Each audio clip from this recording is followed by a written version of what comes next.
ஹரே கிருஷ்ணா. பாபமோக்ஷினி ஏகாதேசினுடைய மகாத்மியம், அதாவது மார்ச் மாதம் 15ஆம் தேதி வரக்கூடிய இந்த ஏகாதேசியினுடைய பெயர் பாபமோக்ஷினி ஏகாதேசி. இதை பற்றி யுதிஷ்ட மகாராஜா பகவான் கிருஷ்ணரிடம் கேட்கிறார். ஏ கமலநயனா, இந்த சேத்திர மாத கிருஷ்ணபட்சத்தில் வரக்கூடிய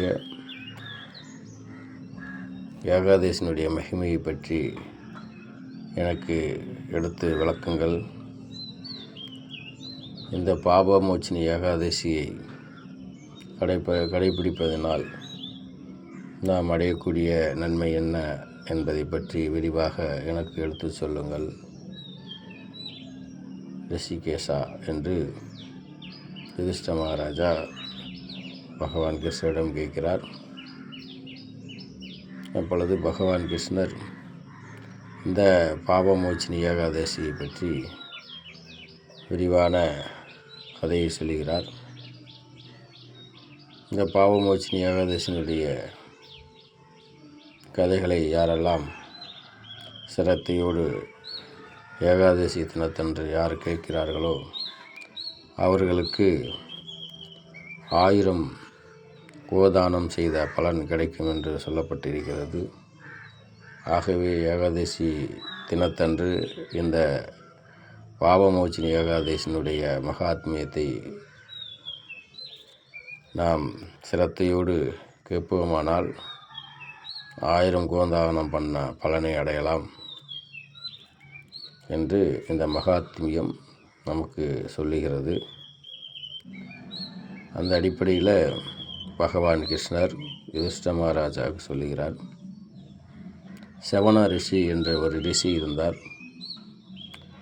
அவருடைய புத்திரர், அவருடைய மகனாக இருக்கக்கூடிய மேதாவி ரிஷி, அவர் சிவனுடைய பக்தர். சிவனுக்கு ரொம்பவும் பெருமை அளிக்கக்கூடிய அளவுக்கு தபஸ் பண்ணக்கூடிய மிகப்பெரிய பக்தர். சிவபெருமானை நோக்கி கடுமையான தவங்களை மேற்கொள்கிறார்.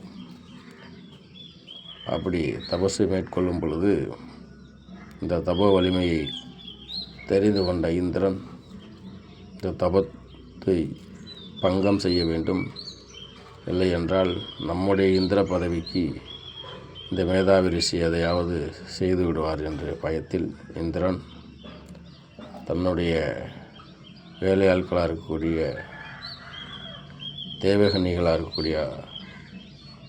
தேவகன்னிகளை ஒருவரான மஞ்சு கோஷ் என்று சொல்லக்கூடிய ஒரு அப்சரஸ், அந்த அப்சரஸை அந்த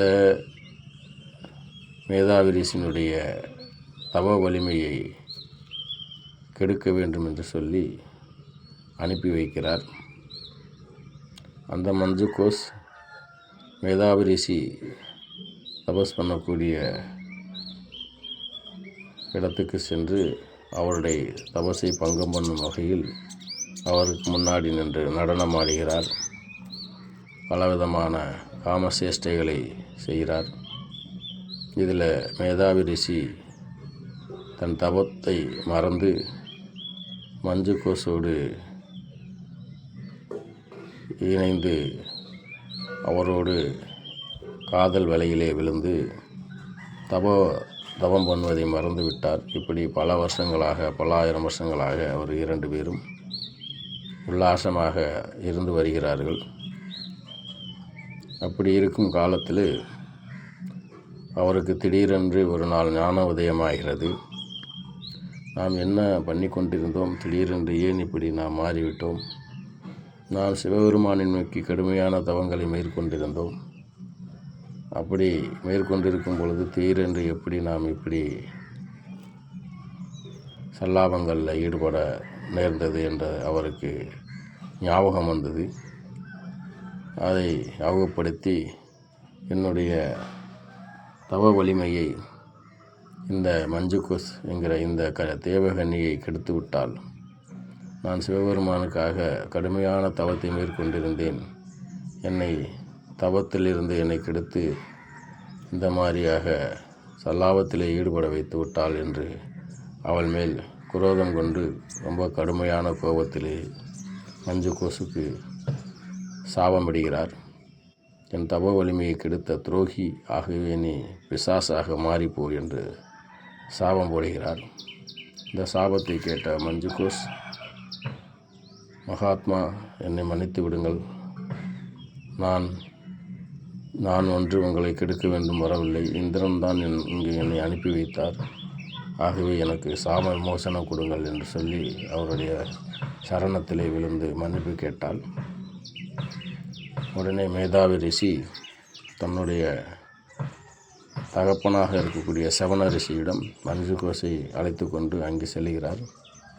செவன ரிஷியிடம் சென்று சொல்லுகிறார், நான் சிவபெருமானை நோக்கி கடுமையான தவம் மேற்கொண்டிருந்தேன். அப்பொழுது இந்த அப்சரசில் கூடிய மஞ்சுகோஸ் என்பவள் என்னை தவத்தை கெடுத்து விட்டால், ஆகவே இவளுக்கு நான் சாபம் போட்டு விட்டேன். இவளை பிசாசு யோனியாக போக வேண்டும் என்று சொல்லி தன்னுடைய தகப்பனாரான சரவண ரிஷியிடம் சொல்லுகிறார். சரவண ரிஷி கேட்டுவிட்டு அவர் சொல்லுகிறார், எந்த அளவுக்கு இந்த மஞ்சுகோஸ் குற்றவாளியாக இருக்கிறாளோ அதே குற்றத்தை நீயும் செய்திருக்கிறாய்.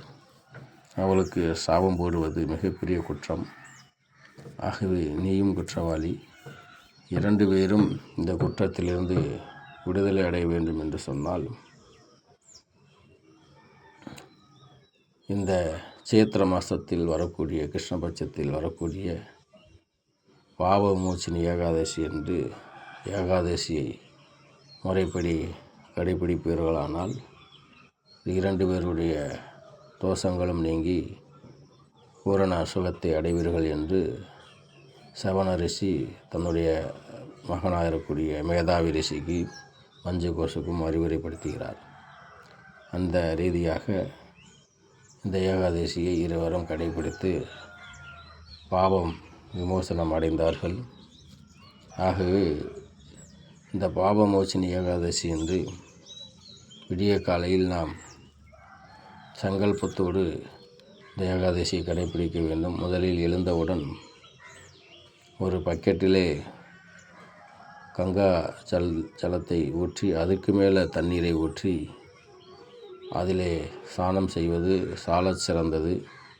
குளித்து முடித்தவுடன் பகவானிடம் வந்து இந்த பாவமோச்சினி ஏகாதசி நாம் கடைபிடிக்க கூடிய சங்கல்பத்தை எடுத்துக்கொள்ள வேண்டும். கங்காச்சலம், புஷ்பங்கள் மற்றும் அரிசி எதுவும் எடுத்துக்கொள்ளக்கூடாது. புஷ்பங்களோடு பகவானிடத்திலே சங்கல்பம் பண்ணிக்கொண்டு இந்த பாவமோச்சனி ஏகாதசியை நாம் கடைபிடிக்க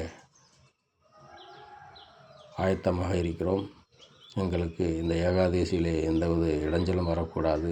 இதை பூரணமாக பகவானை நீங்கள் நடத்தி தாருங்கள்.